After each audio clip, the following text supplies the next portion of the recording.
du premier livre de Samuel. Elkana s'unit à Anne, sa femme, et le Seigneur se souvint d'elle. Anne conçut, et le temps venu, elle enfanta un fils. Elle lui donna le nom de Samuel, c'est-à-dire Dieu exauce. Car, disait-elle, je l'ai demandé au Seigneur. Elkana, son mari, monta au sanctuaire avec toute sa famille pour offrir au Seigneur le sacrifice annuel et s'acquitter du vœu pour la naissance de l'enfant. Mais Anne n'y monta pas. Elle dit à son mari, « Quand l'enfant sera sevré, je l'emmènerai. Il sera présenté au Seigneur et il restera là pour toujours. » Lorsque Samuel fut sevré, Anne, sa mère, le conduisit à la maison du Seigneur à Silo. L'enfant était encore tout jeune. Anne avait pris avec elle un taureau de 3 ans, un sac de farine et une outre de vin. On offrit le taureau en sacrifice et on amena l'enfant au prêtre Élie. Anne lui dit alors, « Écoute-moi, mon Seigneur, je t'en prie. Aussi vrai que tu es vivant, je suis cette femme qui se tenait ici près de toi pour prier le Seigneur. C'est pour obtenir cet enfant que je priais, et le Seigneur me l'a donné en réponse à ma demande. À mon tour, je le donne au Seigneur pour qu'il en dispose. Il demeurera à la disposition du Seigneur tous les jours de sa vie. » Alors ils se prosternèrent devant le Seigneur.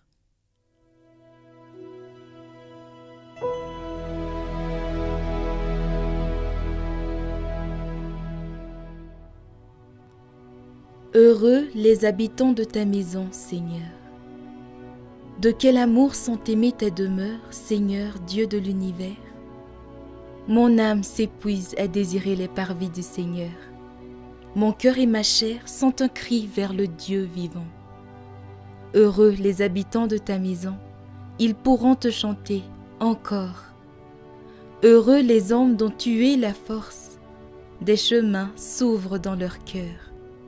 Seigneur, Dieu de l'univers, entends ma prière, écoute Dieu de Jacob.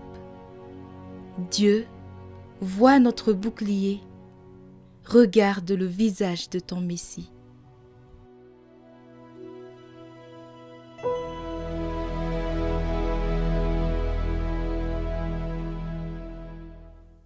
Lecture de la première lettre de Saint Jean. Bien-aimés, voyez quel grand amour nous a donné le Père pour que nous soyons appelés enfants de Dieu, et nous le sommes. Voici pourquoi le monde ne nous connaît pas, c'est qu'il n'a pas connu Dieu. Bien-aimés, dès maintenant, nous sommes enfants de Dieu, mais ce que nous serons n'a pas encore été manifesté. Nous le savons. Quand cela sera manifesté, nous lui serons semblables, car nous le verrons tel qu'il est. Bien-aimés, si notre cœur ne nous accuse pas, nous avons de l'assurance devant Dieu. Quoi que nous demandions à Dieu, nous le recevrons de lui, parce que nous gardons ses commandements, et que nous faisons ce qui est agréable à ses yeux. Or, voici son commandement. Mettre notre foi dans le nom de son Fils Jésus-Christ, et nous aimer les uns les autres, comme il nous l'a commandé. Celui qui garde ses commandements demeure en Dieu, et Dieu en lui. Et voilà comment nous reconnaissons qu'il demeure en nous, puisqu'il nous a donné part à son esprit.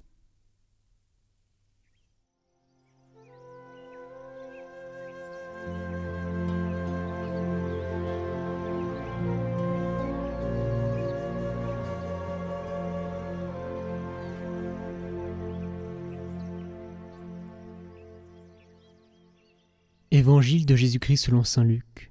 Chaque année, les parents de Jésus se rendaient à Jérusalem pour la fête de la Pâque. Quand il eut 12 ans, ils montèrent en pèlerinage suivant la coutume. À la fin de la fête, comme ils s'en retournaient, le jeune Jésus resta à Jérusalem à l'insu de ses parents. Pensant qu'il était dans le convoi des pèlerins, ils firent une journée de chemin avant de le chercher parmi leurs parents et connaissances. Ne le trouvant pas, ils retournèrent à Jérusalem en continuant à le chercher. C'est au bout de 3 jours qu'ils le trouvèrent dans le temple, assis au milieu des docteurs de la loi. Il les écoutait et leur posait des questions. Et tous ceux qui l'entendaient s'extasiaient sur son intelligence et sur ses réponses. En le voyant, ses parents furent frappés d'étonnement, et sa mère lui dit : « Mon enfant, pourquoi nous as-tu fait cela ? Vois comme ton père et moi nous avons souffert en te cherchant. » Il leur dit : « Comment se fait-il que vous m'ayez cherché ? Ne saviez-vous pas qu'il me faut être chez mon père ? » Mais ils ne comprirent pas ce qu'il leur disait. Il descendit avec eux pour se rendre à Nazareth, et il leur était soumis. Sa mère gardait dans son cœur tous ces événements. Quant à Jésus, il grandissait en sagesse, en taille et en grâce, devant Dieu et devant les hommes.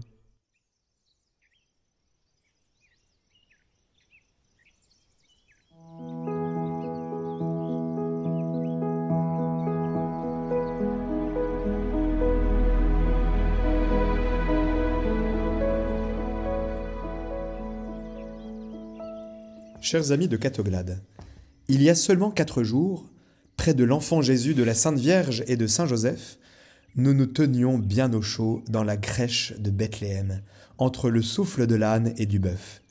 Et vraiment, il faisait très bon. Aujourd'hui, la Sainte Église veut que nous comprenions en cette belle fête comment Dieu conçoit la famille. Et pour ce faire, elle nous oblige à sauter à pieds joints les années d'enfance du Christ et à retrouver la Sainte Famille dans un moment de sa vie ordinaire. Car, vous le savez, les familles juives se rendaient au temple de Jérusalem 3 fois par an pour adorer Dieu notre Père et lui offrir des sacrifices. Aussi, chers amis, je vous le demande, voulez-vous ce matin découvrir ce que Dieu attend de vos familles et remettre droit ce qui peut-être, avec l'usage, s'est tordu en elles ? Eh bien, vous allez être servis. C'est parti.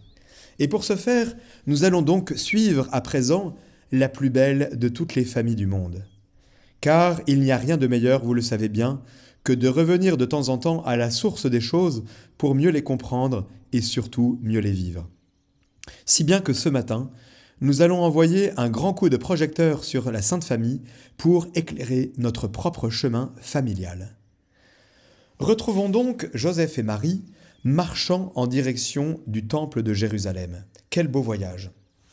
Ils s'y rendent tout simplement, disons-le, pour y prier leur Dieu, l'unique Dieu, le Créateur du ciel et de la terre. Et ce qui est très original dans cette affaire, c'est que non seulement ils vont rencontrer Dieu dans le temple, mais en même temps, il est avec eux sur la route. Et regardez d'ailleurs comme il est rayonnant, comme il court avec ses jambes de 12 ans, et comme il est beau lorsqu'il salue toutes les personnes qu'il croise sur la route avec son sourire irrésistible. Car je vous rappelle que le Christ est un Dieu d'amour et que par conséquent, il s'est aimé sur le plus concret de ses gestes. Tous les 3 sont donc heureux, parce que tous les 3, avec le même enthousiasme, s'en vont prier le même Dieu. Eh bien là déjà, chers amis de Catoglade, nous comprenons, en observant la Sainte Famille, qu'il est bon que les époux ainsi que leurs enfants partagent la même foi. Du moins, c'est l'idéal. Alors vous allez me répondre que ce n'est pas toujours le cas. Et si c'était ainsi dans votre couple, je vous invite alors à ne pas vous décourager et à rester unis, malgré peut-être la non-foi de l'un des deux.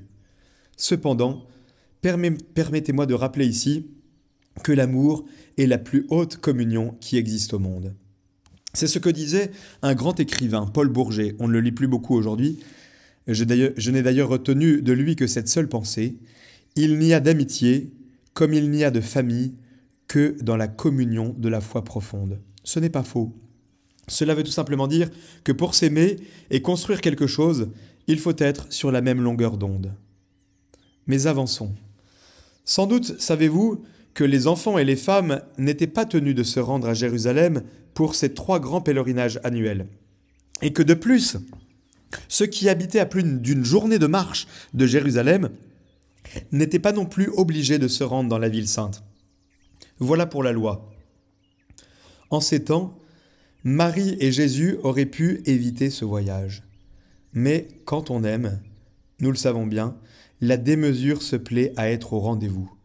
Si dans la vie on se tenait strictement à ce qui est demandé, sans aller jamais plus loin, que nos existences seraient tièdes, ternes et sans saveur.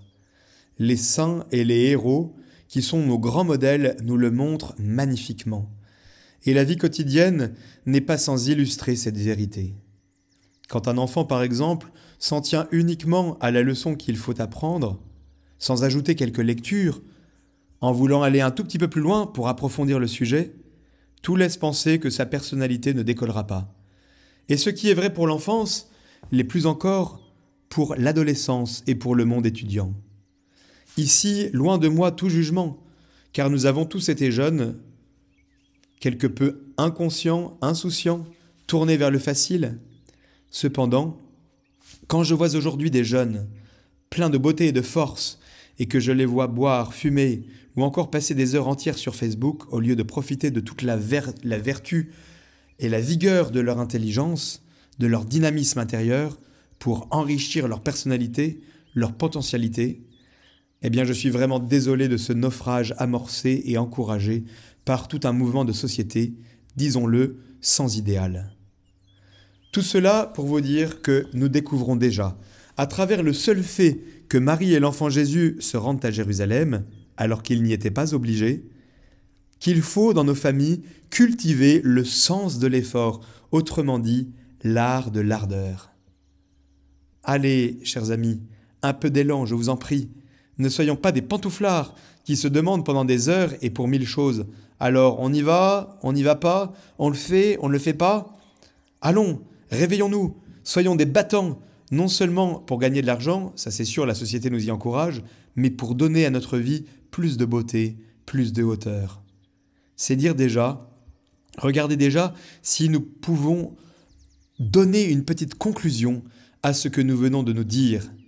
C'est dire déjà qu'une famille digne de la Sainte Famille, c'est à la fois une famille unie, une famille d'accord sur l'essentiel et en même temps une famille dynamique. Mais continuons. Après leur pèlerinage à Jérusalem, qui dura une journée, au fond une belle journée de retraite spirituelle, et de temps en temps, ouvrons la parenthèse, soit dit en passant, nous pourrions tous en faire autant. Une belle journée passée ensemble, par exemple dans une abbaye, ou encore une belle journée de bateau pour ceux qui habitent en bord de mer, au large de nos côtes, avec la volonté de remercier Dieu pour tant de beauté. Fermons la parenthèse. La Sainte Famille a repris le chemin du retour. Et là, l'Évangile nous révèle implicitement la confiance extraordinaire que Marie et Joseph avaient en leur fils Jésus, puisqu'ils le laissaient faire le chemin du retour dans une caravane, sans doute avec les enfants de son âge, tandis qu'eux-mêmes se tenaient en tête du convoi. Là, nous prenons conscience, chers amis de Catoglade, que si la confiance n'est pas plantée comme une vertu majeure au centre de nos rapports familiaux, nous ne ressemblons plus à la Sainte Famille. Ici, je voudrais rappeler que Don Bosco, qui est un des plus grands éducateurs que le monde ait connu, car sa pédagogie est estimée jusque dans des milieux non catholiques, eh bien, Don Bosco rappelait sans cesse que l'affection fait la confiance et que la confiance fait l'éducation. Si on suit ce grand saint sur ce versant, ce que je vous conseille, il s'agit donc en premier lieu de montrer à l'enfant et à l'adolescent l'immense amour qu'on lui porte. Et l'enfant ou l'adolescent, constatant cet amour, en principe, ne voudra pas le trahir. Et ainsi, la confiance réciproque s'établissant, une véritable transmission dans l'ordre du bien sera rendue possible. C'est dire qu'au trousseau de la réussite familiale, il faut qu'il y ait la clé du risque de la confiance. D'ailleurs, Dieu lui-même, parce qu'il est amour et qu'il a le sens de la famille, nous fait confiance. Un jour, un malade psychiatrique m'a dit, avec une justesse qui m'a laissé sans voix, « Le Seigneur a plus confiance en nous que nous n'avons confiance en lui. » Pas si fou que ça, cet homme. Voyez la liberté aussi que Dieu a laissée à l'homme. C'est incroyable. Nous devons donc, à sa ressemblance, faire confiance à nos enfants, tout en leur indiquant toujours, bien sûr, surtout par nos exemples, les chemins du bien. Si les parents ne font pas confiance à leurs enfants, et plus encore, si l'enfant ne sent pas qu'on lui fait confiance, il ne pourra jamais devenir un homme. Il en viendrait même à douter de lui-même et à perdre confiance en lui. Et si la confiance n'existe pas au sein du couple, alors là, vous le savez bien, l'amour s'écroule. Il est inutile d'insister, que les choses soient donc bien claires. Et c'est le poète Gérard de Nerval qui les clarifie pour nous. En amitié comme en amour, disait-il, il faut liberté et confiance. Et c'est exactement ce que vivent aujourd'hui Joseph et Marie. Prenons-en de la graine. Pleine liberté à leur Jésus, pleine confiance en leur Jésus.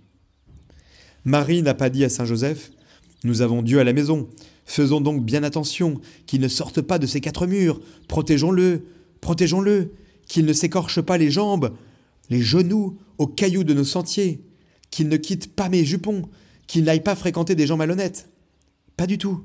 Marie et Joseph faisaient confiance à Dieu, même quand il était en culotte courte. Si bien que le petit Jésus, qui entendait guider lui-même sa barque divine, a bien profité de cette confiance qui lui a été accordée, non pas pour la trahir, mais pour l'accomplir.